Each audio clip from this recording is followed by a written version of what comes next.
Shalom Aleichem, a good night of Shabbos. This is a tribute to Rav Chassid, Reb Shimon ben Harav, Nachum Shmuel David Halevi Raichik, all over Shalom.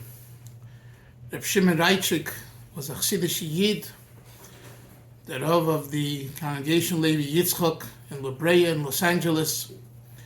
But I want to reflect for a few moments on my relationship with him way back in the early 80s when I was sent by the Rebbe as an older Bacher Shliach from Morristown to the Lubavitch Yeshiva or Chana Chabad.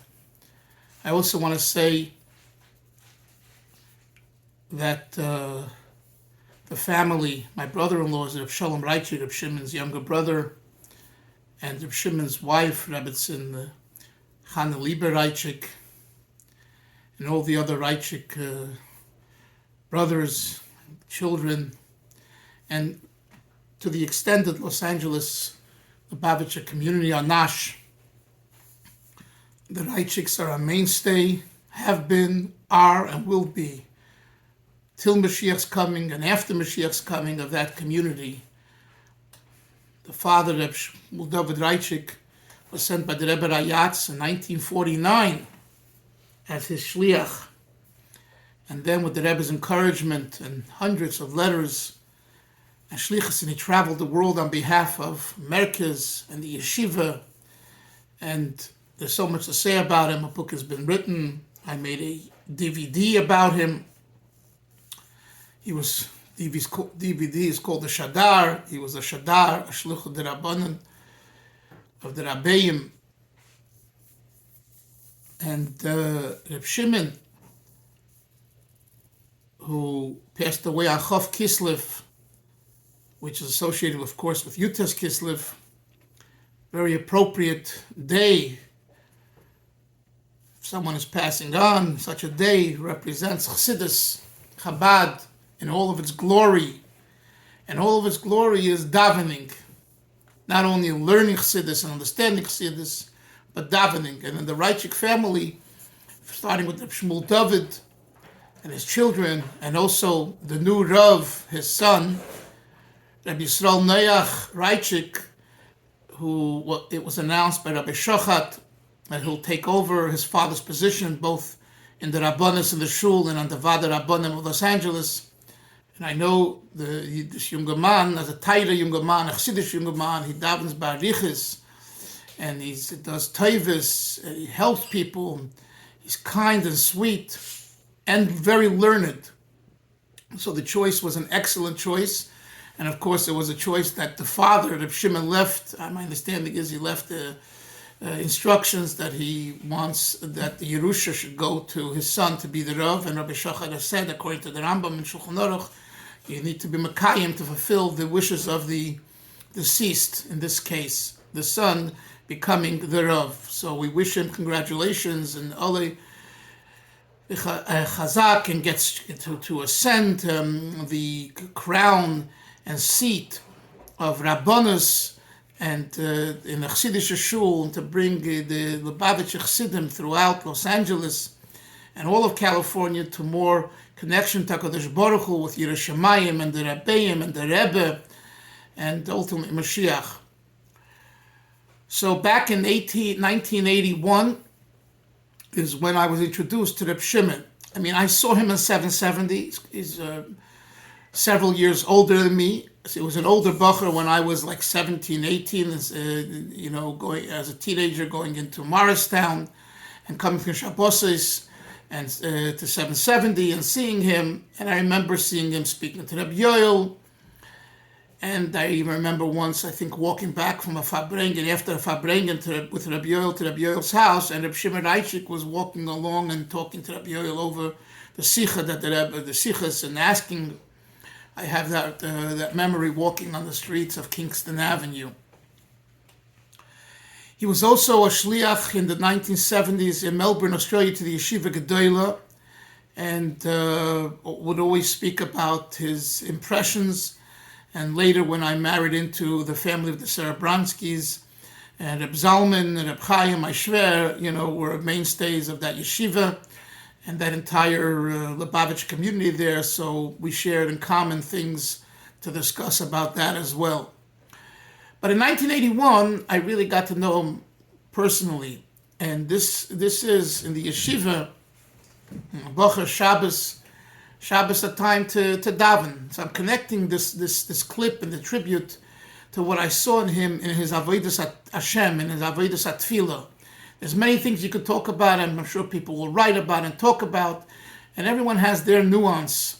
So this is what mir gehabt, this is what captured me, and not big deal. But just sharing and talking and reminiscing, l'teivus nishmasei, l'homalichting Gan Eden. So when you're in yeshiva and you're Shabbos and you're davening slow, and you're trying to connect and you're trying to reflect, whatever, the time that the minyan finishes and you're not finished yet, and you continue davening, and then you come down and you come out to eat something. Sometimes there's no food left, or the food is cold, whatever the case. So Reb Shimon made a point to tell me beforehand. He was in the yeshiva at the time. He and Reb Mendel Lapakovsky over Sholem were hired by Rabbi Shachat. He as mashgiach and Reb Mendel as mashpia to teach us and to help us with shilas in Gemara and halacha, whatever.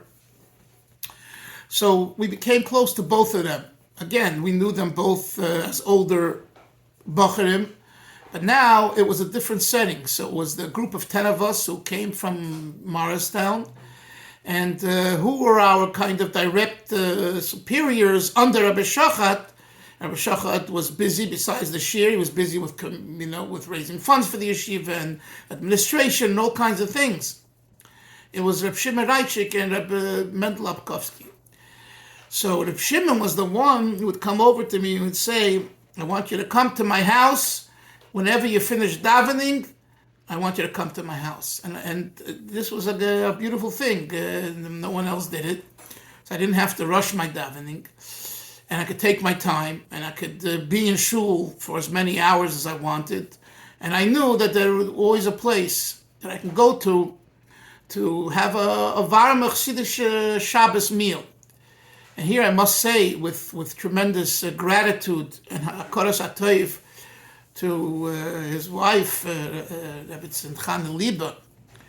She is a shtik Chassidishkeit. I mean, I was blown away. She was like a bacher in yeshiva with her hergation, with her feelings and Chassidische hanochas, attitudes, warmkeit. And to the son, the Yosef Yitzchak, the oldest son, Yossi, who would sit on my lap, and they said, and I would sing Chassidische Negunim, and Chana Liba would tell me, sing, noch a nigen, I want my son to hear, and Zuchaisler, to sing Chassidische Nigen. So Yossi's a shliach today in Boynton Beach, Florida. So matzliach sein, and I have powerful memories of those Shabbos in Reb Shimon's house. Reb Shimon, he wasn't a big talker. The Raichiks,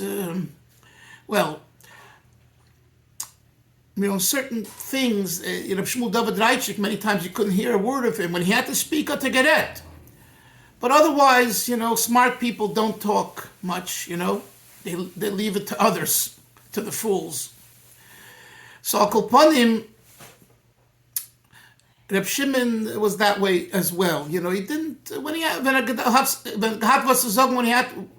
what to say and wanted to say, he said it. And as a Rav, he did that, I'm sure. But my experience was, that I remember at the Shabbos table, he said a Dvar Torah, he said a Chassidische Maisa, Chassidische Wort, but he really wanted I should, kind of get the place moving and singing and fabringen. It was a very, very humbling experience. He was a Bituldiker Yid. He was a humble person. He was a Chassidische Yid. And that's, 41 years ago, 81, 82, 40 years ago, those years that we were in Los Angeles. And that's my personal memories. Later on, he became the Rav, and I was elsewhere, and I married, and mishpachas grow, but Hartzik Chasidic Yid. And finally, I checked and verified that he had shimush in Dayanis, in Halacha, shimush apprenticeship from Reb Zalman Shimon Dvorkin, and I heard and verified also with Harav Vosner in Bnei Brak, the Baal Shevet Halevi, the great Torah scholar and Posek, was Renel Memes. So Reb Shimon, in his quiet way, was a big Talmud Chacham. Real Talmud Chacham, Poshet in Halacha, in Nigla, besides being a Chasidic Yid. So the Eibusher will helfen that beschus all the Ma'asim Tovim, and that also, I remind myself now, he was a chaplain. Not a chaplain, he was, the chaplaincy program in Los Angeles. His father used to do it with a Rabbi Raichik. I don't even know if he was from, but maybe he was from, but they had and we were Bacher, and they would send us to the prisons, Hanukkah time, Purim. Reb Shimon took that over, I believe, and he was very much into it. And one last thing I remind myself now, that at some point I wanted to show what a Fabrengen is. What is a Chassidische Fabrengen? How do you show people a Fabrengen? Today you have all the recordings, but in those days it wasn't that way. So I went he was on a cable television program. He taught Torah. See this Torah. So I connected with Reb Shimon and I asked if I could show a Fabrengen. He said, sure. And I brought him and myself and one other person, and we made like a real Fabrengen in the studio. We had some l'chaim on the table and the mezainis, and we acted out a Fabrengen, and I recorded it, and I have it till today. And I can tell you, Reb Shimon didn't give me a hard time. Why, when, who, what? You want to show Chassidische Fabrengen? The people should learn from what a Chassidische Fabrengen is, how it looks, how it feels. On the screen, I'm there. And he himself schlepped out, and he came, and we did it together.